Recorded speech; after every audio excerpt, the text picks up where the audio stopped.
புதிதாக டிஎன்பிஎஸ்சி படிக்கக்கூடிய மாணவர்களுக்கு வணக்கம். செய்வினை செய்வான் செயல்முறை அவ்வினை உள்ளறிவாளன் உள்ளம் கொளல் என்பார் வள்ளுவர். ஒரு செயலை செய்யறதுக்கு முன்னாடி அந்த செயலில் எக்ஸ்பர்ட்டாக இருக்கவங்களுடைய ஒப்பீனியன் கேட்டுக்கணும் இல்லையா? அதை தான் அந்த வெற்றி பெறுவதற்கான ஒரு மிகச்சரியான வழி. அந்த வகையில் தான் டிஎன்பிஎஸ்சிக்கு புதுசாக படிக்கிற மாணவர்களுக்காக இந்த தேர்வுக்கு படிக்கலாமா, படித்து முடிக்க எவ்வளவு காலமாகும், என்ன திட்டமிடுதல் வேணும், எப்படி கன்சிஸ்டன்சியாக படிக்கிறது, முதல்ல நம்மளால் முடியுமா, ஆசைப்பட தெரிஞ்ச மனசுக்கு அதை அடையவும் வைக்க தெரியுங்க.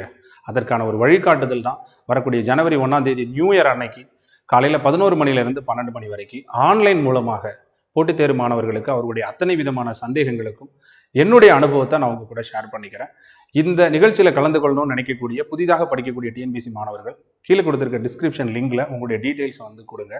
ஆன்லைன் மூலமாக நம்ம என்ன செய்யலாம், கலந்து ஆலோசிக்கலாம். அதில் நீங்கள் கேளுங்க, சார் டேஃபில் ஜாயின் பண்ணலாமா, நம்பி என்ன பேட்ச்சு, எவ்வளோ ஃபீஸு, எப்படி படிக்கணும், இந்த ஃபீஸ் நியாயமான ஃபீஸா, என்ன புக்ஸ் தருவீங்க, எல்லா ஸ்ட்ராட்டஜியையும் நீங்கள் இதில் என்னுடைய அனுபவத்தையும் நீங்கள் தெரிஞ்சுக்கலாம். வாங்க, புதிதாக படிக்கக்கூடிய மாணவர்களே, வரக்கூடிய 2026 உங்களுக்கானது.